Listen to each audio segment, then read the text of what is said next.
नमस्कार, मैथिली कथामाला से हम कविता जहाँ सबके स्वागत करै छी।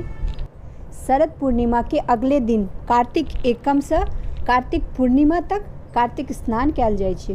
कार्तिक स्नान में कार्तिक स्नान करे वाला सवेरे जल्दी उठ कऽ स्नान आदि से निवृत्त भऽ कऽ मंदिर में पूजा करे ले जाइ छथिन। साथे साथ कार्तिक मास के कथा सेहो श्रवण करै छथिन।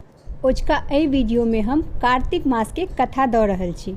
मुदा अहाँ सबसे हमर आग्रह जे एखन तक अगर अहाँ सब हमरा चैनल के सब्सक्राइब नहीं केलहुँ हँ तो सब्सक्राइब कर लिया और ई कथा पूरा सुनब और अगर ई कथा पसंद आवे तो वीडियो का लाइक कर देबे। तो देर नहीं करे, चलू आब कथा शुरू करै छी। एक समय के बात छै, एक बुजुर्ग बाबा छलथि जिनका दूटा पुतौह छलै। ससुर जी के काज दुनू पुतौह मिल कऽ करै छलै। जखन कार्तिक मास एलै तऽ ससुर जी कहलखिन, कनिया हम कार्तिक नहाय चाहै छी। एहि पर बड़की पुतौह सुनते मना कऽ देलक। हिनकर कार्तिक स्नान के काज हमरा बुते नहीं हेतै, छोटकी के कहथुन ओहे करतनि। तखन ससुर जी छोटकी पुतौह लग गेलखिन और कहऽ लागलखिन जे कनिया हम कार्तिक स्नान करऽ चाहै छी। छोटकी पुतौह सीधी सादी छल। ओ कहली जे हाँ बाबूजी, ई कहथुन हमरा की करऽ पड़तै। एहि पर ससुर जी कहलखिन जे कनिया बेसी किछु करे के काज नहीं छै। प्रतिदिन हमरा नहाय के लेल अहाँ पानि भरि देब, हमर धोती धोइ कऽ सुखा देब और दुपहरिया के खेनाइ बना देब। अब छोटकी बहू प्रतिदिन भोरे 5 बजे उठि कऽ आ कुआँ से पानि भरि कऽ आनि कऽ राखि दै छली।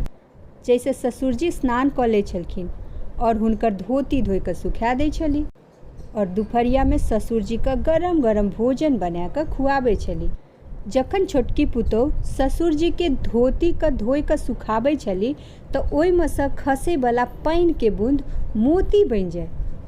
मुदा छोटकी पुतौह एते नादान छली जे ओ एहि मोती के कीमत नहीं बुझै छली।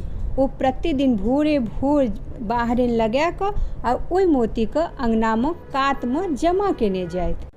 एहि तरह से पूरे 1 मास बीत गेलै और आब कार्तिक मास खत्म होय वाला छलै। तखन ससुर जी कहलखिन जे कनिया हम कार्तिक समाप्त होय से पहिने 2-4 ब्राह्मण के भोजन करबऽ चाहै छी। एहि पर छोटकी पुतौह बजली जे बाबूजी हम भोजन बना दै छियै, ई जाकऽ ब्राह्मण सबके नोत दऽ अबथुन।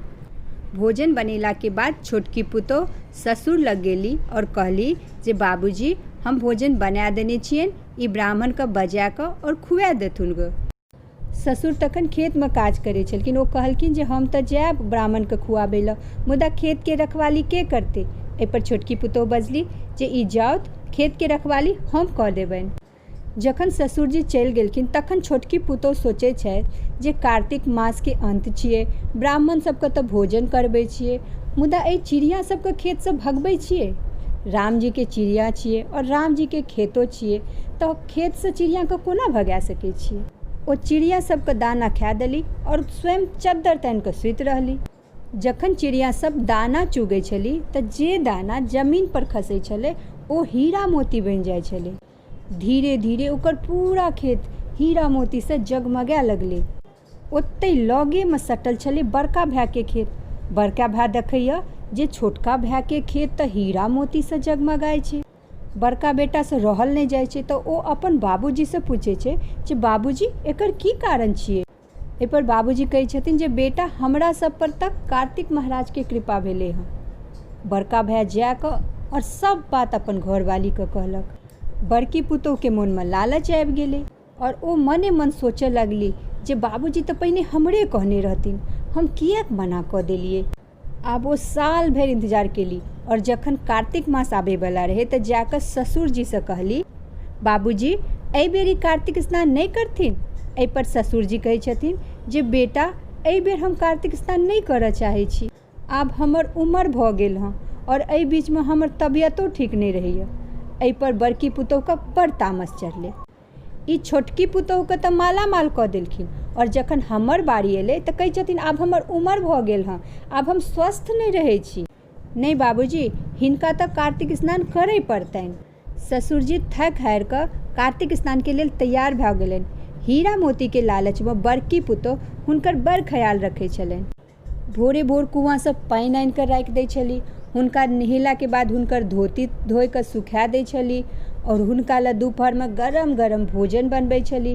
धोती जखन पसारे ले जाइ छली तो ओकरा बेसी गाढ़े नहीं छली, जैसे ज़्यादा पानि खसे और ज़्यादा मोती इकट्ठा होए। मुदा धोती से जे पानि खसले ओइसे कोनो हीरा मोती तो नहीं बनले, जमीन में जहाँ तहाँ गड्ढा भ गेले। जखन कार्तिक मास खत्म होय वाला एले तहन ओ ससुर जी से कहलखिन जे बाबूजी एगो ब्राह्मण के नोत दऽ दै छियै।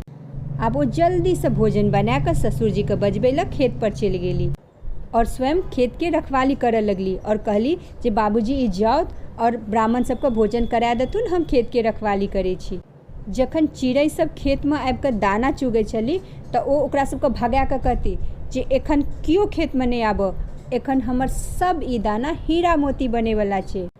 धीरे धीरे साँझ पड़ि गेलै और साँझ तक ओकरा खेत में कोनो हीरा मोती के ढेर नहीं बनले, बल्कि ओकरा बाली में दानो नहीं रही। तखन ओ लड़ै ला ससुर जी लग गेली। एहि पर ससुर जी कहलखिन जे कनिया अहाँ तऽ देखा देखी पैसा के लालच में हमरा सेवा केलहुँ, जखन कि छोटकी कनिया तऽ निस्वार्थ भाव से हमर सेवा केलक, जे कारण से ओकरा ऊपर कार्तिक महाराज के कृपा बरसले। मुदा अहाँ देखा देखी हमर सेवा केलहुँ, लालच में पड़ि कऽ हमर सेवा केलहुँ, जे कारण से अहाँ के फसलो बर्बाद भऽ गेल। हे कार्तिक महाराज, जेना छोटकी पुतोह पर कृपा केलिए तेना ही एक कथा का सुनै वाली और कहे वाली सब पर कृपा करब। मुदा जेना बड़की पुतोह पर कृपा केलिए तेना ककरो पर नहीं करब। हम आशा करै छी जे ई कथा अहाँ सबके जरूर पसंद आयल हैत। तऽ मिलै छी अगला कथा में। तामे तक जय मिथिला, जय मैथिली।